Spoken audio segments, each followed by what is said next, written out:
नमस्कार साथियों, Mahesh Taneja Indian and world history YouTube channel पर एक बार फिर आपका स्वागत है। आज हम बात करने वाले हैं पल्लव राजवंश के बारे में। और जैसा कि हम जानते हैं कि इससे पहले वाली वीडियो में हमने पल्लव राजवंश की आरंभिक जानकारियों को समाहित कर लिया था, उसी क्रम को आगे बढ़ाते हुए हम शुरू कर रहे हैं पल्लव राजवंश से संबंधित सेकेंड वीडियो। देखिए, पल्लव राजवंश में सबसे पहले हमने आपको बताया कि कांची इनकी राजधानी थी। और प्रारंभिक पल्लवों की बात यदि छोड़ दी जाए तो संस्थापक के रूप में हमने सिंह वर्मन या सिंह विष्णु का नाम मुख्य रूप से लिया। और उसके बाद हमने एक महत्वपूर्ण शासक की बात की थी, महेंद्र वर्मन फर्स्ट के बारे में। और महेंद्र वर्मन फर्स्ट के बारे में बातचीत में हमने आपको ये बताया था कि एक ऐसा शासक है जिसने युद्धों में विशिष्ट भूमिका भले ही ना निभाई हो, एक अच्छा लेखक है, एक संगीतज्ञ है और उसके अलावा चित्रकारी में भी मुख्य योगदान इनका स्वीकार किया जाता है। इन्होंने मंदिर निर्माण की एक ऐसी शैली को विकसित किया जिसमें पहली बार केवल चट्टानों को काटकर मंदिर बनाए गए, उसमें अतिरिक्त सामग्री का उपयोग नहीं किया गया।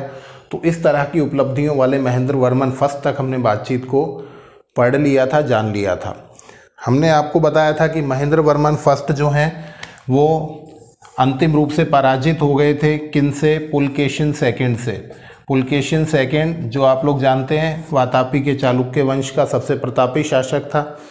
इन्होंने पराजित किया महेंद्र वर्मन फर्स्ट को और इनसे पल्लव साम्राज्य का उत्तरी भाग छीन लिया। एक बार देखें मैप के माध्यम से, ये पल्लव साम्राज्य का जो उत्तरी भाग है ये पुलकेशिन सेकंड ने छीन लिया महेंद्र वर्मन फर्स्ट से और ये दे दिया अपने भाई को जिनका नाम था विष्णुवर्धन। और विष्णुवर्धन ने इसी स्थान पर एक नए साम्राज्य की स्थापना की और वो था वेंगी का चालुक्य साम्राज्य या चालुक्य वंश। ठीक है, तो यहाँ तक की बातचीत हमारी समाहित हो गई थी। उसके बाद बात करते हैं अगले शासकों की। और अगले शासकों में महेंद्र वर्मन फर्स्ट के बाद जो शासक महत्वपूर्ण है उनका नाम है नरसिंह वर्मन फर्स्ट। नरसिंह वर्मन फर्स्ट का जो टाइमिंग स्वीकार किया जाता है वो मुख्य रूप से 630 से लेकर 668 तक। ठीक है, और जब हम नरसिंह वर्मन फर्स्ट की बातचीत कर रहे हैं तो यहाँ हम ये समझ पाएँ कि इनके समकालीन शासक कौन कौन है। तो उत्तर में देखेंगे तो हर्षवर्धन है। इस क्षेत्र में अभी भी हर्षवर्धन है क्योंकि हर्षवर्धन का शासनकाल 647 तक माना जाता है। और यहाँ पर वातापी के चालुक्य साम्राज्य में अभी भी पुलकेशिन सेकंड स्थापित हैं, जो मुख्य रूप से बड़े योद्धा दिखाई देते हैं, जिन्होंने हर्षवर्धन को भी हरा दिया था और उसके बाद महेंद्र वर्मन फर्स्ट को भी हरा दिया था। अब जब नरसिंह वर्मन फर्स्ट आए तो इनके पास सबसे पहला काम जो था वो था महेंद्र वर्मन फर्स्ट की पराजय का बदला लेना। और उस बदले के लिए इन्होंने एक युद्ध किया। किनके साथ? इन्होंने युद्ध किया पुलकेशिन सेकंड के साथ और पुलकेशिन सेकंड को इन्होंने पराजित कर दिया। पुलकेशिन सेकंड को इन्होंने पराजित कर दिया इस युद्ध में और इस तरह से पुलकेशिन सेकंड की मृत्यु हो गई और एक बड़ी विजय प्राप्त की नरसिंह वर्मन फर्स्ट ने। और इस विजय के उपलक्ष्य में इन्होंने वातापी कोंड की उपाधि धारण की। नाम से बिल्कुल कंफ्यूज होने की ज़रूरत नहीं है। वातापी को जीता है मतलब बादामी के चालुक्यों को हराया है, वातापी के क्षेत्र को जीता है, राजधानी वातापी को जीता है, इसलिए उपाधि धारण की है वातापी कोंड। और वातापी कोंड कहने का क्या अभिप्राय है? वातापी का विजेता। बिल्कुल, कोंड का मतलब विजेता। तो वातापी कोंड की उपाधि धारण की नरसिंह वर्मन फर्स्ट ने। आपको बता दें इस युद्ध में इनकी मदद की श्रीलंका के एक अपदस्थ शासक ने, मान वर्मन ने।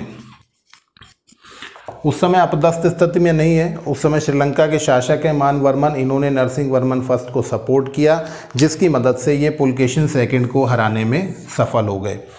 इस युद्ध और विजय का उल्लेख हमें कहाँ प्राप्त होता है तो ये हमको ज़रूर ध्यान रखना है। एक तो कूरम अभिलेख में इस बात की जानकारी प्राप्त होती है, ठीक है। और दूसरा वातापी में एक मंदिर है मल्लिकार्जुन मंदिर। मल्लिकार्जुन मंदिर है, उसकी शिलाओं पर, मल्लिकार्जुन मंदिर की शिला पर अभिलेख या शिला पर उल्लेख मिलता है कि इन्होंने पुलकेशिन सेकंड को पराजित कर दिया। नरसिंह वर्मन फर्स्ट ने पुलकेशिन सेकंड को हरा दिया और वातापी कोंड की उपाधि धारण कर ली। तो यहाँ से आप देख पाएंगे कि नरसिंह वर्मन फर्स्ट जो हैं एक बड़े योद्धा हैं, और मैं ये कहूँ कि ये बहुत बड़े पहलवान हैं तो भी कुछ अतिशयोक्ति नहीं होगी, क्योंकि इनकी एक उपाधि मिलती है मामल्ल या महामल्ल, और महामल्ल का मतलब होता है बहुत बड़ा पहलवान। ठीक है। अब इतिहासकार मानते हैं कि इन्होंने इसी नाम से एक नगर की स्थापना करा दी, और वो नगर जो है वो मामल्लपुर के नाम से जाना जाता है, जिसे हम आज की तारीख में महाबलीपुरम के नाम से जानते हैं। ठीक है। मामल्लपुर या महाबलीपुरम की स्थापना किसने की? तो वो की नरसिंह वर्मन फर्स्ट ने, क्योंकि उनकी उपाधि क्या है? मामल्ल या महामल्ल। कुछ लोग इसका उल्टा कहते हैं कि पहले इन्होंने नगर की स्थापना की और नगर की स्थापना की वजह से मामल्ल की उपाधि धारण की। जो भी हो, मामल्ल इनकी उपाधि है, इस बात का आपको ध्यान रखना है। और इन्होंने महाबलीपुरम की स्थापना की है, ये भी हमारे लिए एक महत्वपूर्ण फैक्ट हो जाएगा। ठीक है, आगे बढ़ते हैं और नरसिंह वर्मन फर्स्ट के बारे में कुछ और जानकारियों को समाहित करते हैं। देखिए, नरसिंह वर्मन फर्स्ट का जो मुख्य योगदान रहा केवल इस क्षेत्र में नहीं है, उन्होंने बहुत सारे विद्वानों को संरक्षण भी दिया है। और ये माना जाता है जो कांची में विश्वविद्यालय की स्थापना हुई उसमें इन्होंने उस कांची विश्वविद्यालय को दान दिया। उस दान के संबंध में हमें जानकारी प्राप्त होती है। कांची में जो विश्वविद्यालय बना, या जिसे हम ये कहें कि घटिका स्थापित हुई। घटिका का मतलब क्या होता है? वैदिक महाविद्यालय या वैदिक विश्वविद्यालय कह सकते हैं। इनको पल्लव क्षेत्र में घटिका कहा गया, और घटिका को, कांची की घटिका को या कांची विश्वविद्यालय को इन्होंने दान दिया। इस तरह की हमें जानकारी प्राप्त होती है, और इस तरह की जानकारी को और मजबूत करते हैं कौन? हेनसांग। हेनसांग इनके समय में गए हैं दक्षिण भारत में, और आपसे प्रश्न पूछा जाएगा कि हेनसांग ने किस शासक के शासन काल में दक्षिण भारत की यात्रा की। तो आपको बताएं, वातापी के चालुक्य साम्राज्य में भी उनके जाने का प्रमाण मिलता है, और हमें ये भी प्राप्त होता है कि ये नरसिंह वर्मन फर्स्ट के समय में कांची भी गए हैं, और संभवतः कांची विश्वविद्यालय से भी इन्होंने कुछ शिक्षा प्राप्त की है। कांची विश्वविद्यालय जो था वो संस्कृत से संबंधित था, वैदिक ज्ञान मुख्य रूप से दिया जाता था, और ये हमारी कल की बातचीत का प्रमाण है कि संस्कृत पल्लवों की राजकीय भाषा थी। ठीक है, तो ये भी हमारे यहाँ पर महत्वपूर्ण विषय हो जाएगा। इसके अलावा इनके बारे में कि नरसिंह वर्मन फर्स्ट ने कांची विश्वविद्यालय को दान दिया, ये जानकारी हमें कशाकुड़ी अभिलेख से प्राप्त होती है। किससे मिलती है? कशाकुड़ी अभिलेख में किस शासक के द्वारा घटिका को या कांची विश्वविद्यालय को दान दिए जाने की बात मिलती है? तो वो है नरसिंह वर्मन फर्स्ट। यहाँ मैं एक चीज़ और जोड़ना चाहूँगा, इस कशाकुड़ी अभिलेख में नरसिंह वर्मन फर्स्ट को राम के तुल्य बताया गया है।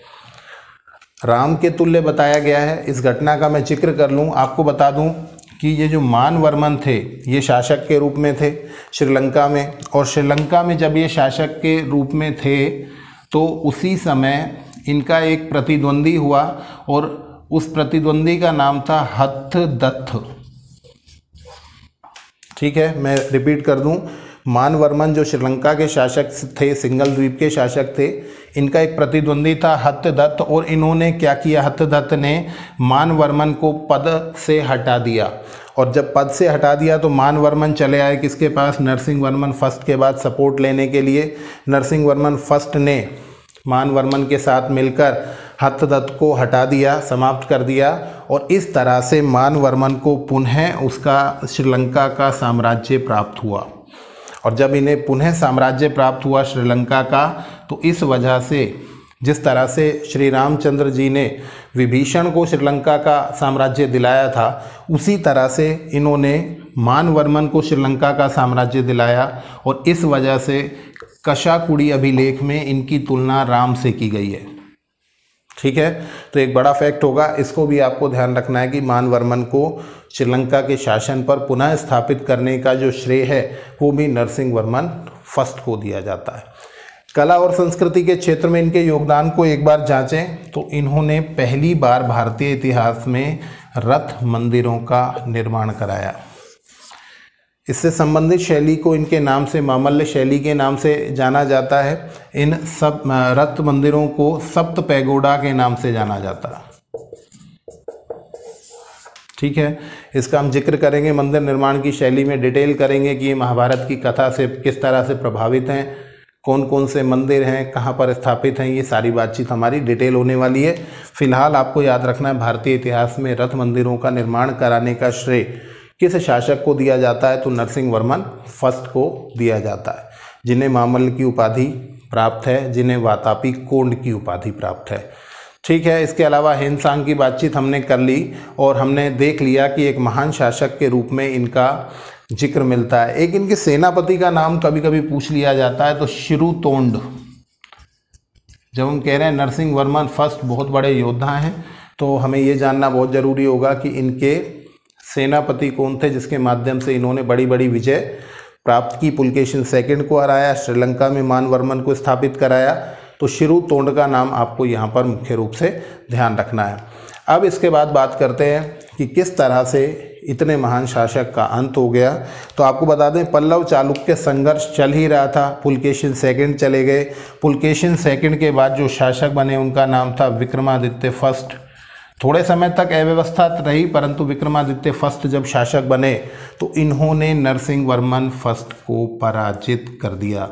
बहुत इंपॉर्टेंट है ये, विक्रमादित्य फर्स्ट ने नरसिंह वर्मन फर्स्ट को हरा दिया और इस तरह से इस शासक का शासन जो है वो समाप्ति की ओर चला गया। यहाँ पर एक और बात का जिक्र कर लेना चाहूँगा, विक्रमादित्य फर्स्ट ने यहाँ पर एक उपाधि धारण की है जो है राजमल्ल की उपाधि। अब कई बार क्या होता है, हम उपाधियों को यूं ही रटने की कोशिश करते हैं, लगातार कोशिश करते हैं कि हम रट लेंगे, सब जान लेंगे। समझना होता है। देखिए मल्ल कौन है, महामल्ल, मामल्ल कौन है, तो मल्ल हैं नरसिंह वर्मन फर्स्ट, और उन पर अपने राज को स्थापित किया, शासन को स्थापित किया किसने, उनको पराजित किया किसने, तो विक्रमादित्य फर्स्ट ने। और इस तरह से उन्होंने जो उपाधि धारण की वो क्या होगी, राजमल्ल की उपाधि होगी। ठीक है, तो आपको ये सारी बातचीत समाहित करनी है कि इन्होंने किस तरह से घटिकाओं को दान दिया है। हेनसांग इनके समय में आए हैं, पुलकेशिन सेकंड को हराया, मानवर्मन को इन्होंने स्थान दिलाया फिर से, और इन सारी उपलब्धियों के साथ इन्होंने रथ मंदिरों का निर्माण कराया। तो एक महान शासक के रूप में नरसिंह वर्मन फर्स्ट का उल्लेख किया जाता। ठीक है, अब जब नरसिंह वर्मन फर्स्ट समाप्त हो जाएंगे तो निश्चित रूप से एक बार अव्यवस्था का दौर आएगा, और इस अव्यवस्था के दौर में पल्लव साम्राज्य अपने पतन की ओर दिखाई देता है। अर्थात एक बार पल्लव साम्राज्य अपनी स्थिति से नीचे की ओर चला गया, और कैसे चला गया तो एक बार देख लें हम। नरसिंह वर्मन फर्स्ट के बाद जो शासक बने उनका नाम था महेंद्र वर्मन सेकंड। ठीक है, महेंद्र वर्मन सेकंड जिनके बारे में हम बात कर रहे हैं, आप पढ़ चुके हैं महेंद्र वर्मन फर्स्ट के बारे में, और अब हम बात कर रहे हैं महेंद्र वर्मन सेकंड के बारे में। इनका शासनकाल बहुत छोटा सा रहा, 668 से लेकर 670 तक, और बहुत स्पष्ट स्थिति में आपको बता दूं कि इनके अगेंस्ट भी कौन है, तो विक्रमादित्य फर्स्ट है, और इन्होंने विक्रमादित्य फर्स्ट ने इनको मैसूर के युद्ध में पराजित कर दिया। हम बात कर चुके हैं कि नरसिंह वर्मन फर्स्ट का अंत भी किसने किया, तो वो विक्रमादित्य ने किया। और अब हम बात कर रहे हैं कि महेंद्र वर्मन सेकंड, इनका भी खात्मा कर दिया गया विक्रमादित्य फर्स्ट के द्वारा। तो ध्यान रखना है, नरसिंह वर्मन फर्स्ट का शासन गया किसकी वजह से, विक्रमादित्य फर्स्ट की वजह से, और महेंद्र वर्मन सेकंड का जीवन गया किसकी वजह से, विक्रमादित्य फर्स्ट की वजह से। तो इसका मतलब विक्रमादित्य फर्स्ट एक महत्वपूर्ण शासक के रूप में हमको दिखाई देते हैं। तो मैसूर के युद्ध में ये पराजित हो गए, और कोई विशेष उपलब्धियां नहीं, केवल 2 वर्ष से भी कम अवधि का शासन इनका रहा। इसके बाद एक और शासक आते हैं मंच पर जिनका नाम है परमेश्वर वर्मन फर्स्ट। बहुत ज़्यादा डिटेल इनको नहीं करना है, बहुत ज़्यादा इनको कन्फ्यूजन में लेकर नहीं जाना है हमें, 670 से लेकर 680 का टाइमिंग लगभग माना जाता है इनका। और इन तीनों के बारे में कहानी लगभग सेम रही कि विक्रमादित्य फर्स्ट ने इनको भी पराजित कर दिया। इनसे कांची का क्षेत्र कुछ समय के लिए छीन लिया गया। हालांकि परमेश्वर वर्मन ने वापसी की और वापसी करते हुए इन्होंने अपनी कांची को सुरक्षित कर लिया, पल्लवों की राजधानी को बचा लिया। तो ये उपलब्धि है किसकी? परमेश्वर वर्मन की, कि उनसे कांची छीन लिया गया था परंतु इन्होंने फिर से कांची पर अपना अधिकार स्थापित कर लिया। ठीक है, तो ये एक संक्रमण का काल कह सकते हैं आप, जहाँ पर महेंद्र वर्मन फर्स्ट के बाद नरसिंह वर्मन फर्स्ट के बाद स्थिति अच्छी नहीं रह पाई। अब चलते हैं अगले शासक की ओर, एक बहुत महत्वपूर्ण शासक की ओर, जिनका नाम है नरसिंह वर्मन सेकंड। तो यदि आपको मोटे तौर पर ही पढ़ना हो, किसी छोटे एग्जाम के लिए यदि आपको पढ़ना होता है, तो आप बड़े बड़े शासकों का नाम जरूर ध्यान रखेंगे। जैसे महेंद्र वर्मन फर्स्ट के बारे में बहुत सारी डिटेल की थी हमने, वो जरूर क्वेश्चन है हमारे लिए। फिर नरसिंह वर्मन फर्स्ट बहुत इंपॉर्टेंट होगा, उसको पढ़ना है हमें। फिर नरसिंह वर्मन सेकंड को पढ़ना है। और नरसिंह वर्मन सेकंड का जो शासनकाल है वो माना जाता है 680 से लेकर लगभग 720 ईस्वी तक। ठीक है, अब सबसे पहले तो बात करें कि ये जो संघर्ष चल रहा है ये क्या स्थिति हुई। तो मैं आपको यहाँ एक ही शब्द में या दो शब्दों में बात को समाप्त कर दूं कि ये संघर्ष विराम की स्थिति है। संघर्ष विराम की स्थिति है, अर्थात पल्लव और चालुक्य संघर्ष जो लगातार जारी था उसमें विराम की स्थिति किसके समय में आई? तो नरसिंह वर्मन सेकंड के समय में आई। ठीक है, अब इनकी कुछ उपलब्धियों का जिक्र कर लेते हैं। एक तो इनकी बहुत सारी उपाधियां, ढेर सारी उपाधियां हैं, उनका नाम देख लेते हैं। शिव के भक्त हैं राज सिंह। ये राज सिंह शब्द सबसे ज़्यादा काम आने वाला है अपने, क्योंकि इनकी जो मंदिर निर्माण की शैली है वो राज सिंह शैली के नाम से ही जानी जाती है। तो राज सिंह शिव भक्त, इसी तरह से देव भक्त अर्थात देवों के देव महादेव और उनके भक्त हैं ये। उसके अलावा आगम प्रिय, शंकर भक्त, ईश्वर भक्त, इस तरह की कुछ उपाधियां हमें प्राप्त होती हैं। इनमें से मैं आपको महत्वपूर्ण की तरफ लेकर जाने की कोशिश करूं तो एक तो राज सिंह बहुत इम्पोर्टेंट है क्योंकि इसके नाम से मंदिर निर्माण की शैली है। उसके अलावा शंकर भक्त एक एग्ज़ाम में पूछा गया है, वो भी हमारे लिए महत्वपूर्ण हो जाएगा। और आगम प्रिय, यहाँ आगम प्रिय का क्या मतलब है वो समझे हम। जिस तरह से जैन साहित्य को आगम कहा जाता है उसी तरह से शैव साहित्य को भी आगम कहा जाता है। ठीक है, शैव साहित्य को भी आगम कहा जाता है। और आगम प्रिय अर्थात आगम के प्रिय, उस साहित्य के प्रिय अर्थात शिव से इनका जो अटैचमेंट है, जो लगाव है, वो आपको आगम प्रिय की उपाधि में मुख्य रूप से देखने को मिल जाता है। तो आगम प्रिय का ध्यान रखना है। राज सिंह और शंकर भक्त, इनकी उपाधियां हमें प्राप्त हो जाती हैं। अब आगे बढ़ते हैं और हम देखते हैं कि इनका क्या कंट्रीब्यूशन रहा, क्या योगदान रहा। तो संघर्ष तो ये करेंगे नहीं क्योंकि संघर्ष विराम की स्थिति है। इनके द्वारा मंदिरों का निर्माण कराया गया और दो मंदिर मुख्य रूप से प्रसिद्ध हैं। महाबलीपुरम का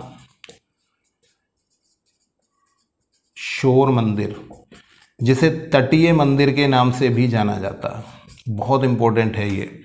भारतीय इतिहास में महत्वपूर्ण मंदिरों में से इसका उल्लेख किया जाता है, महाबलीपुरम का शोर मंदिर। और एक आपको ध्यान रखना है, कांची का कैलाशनाथ मंदिर।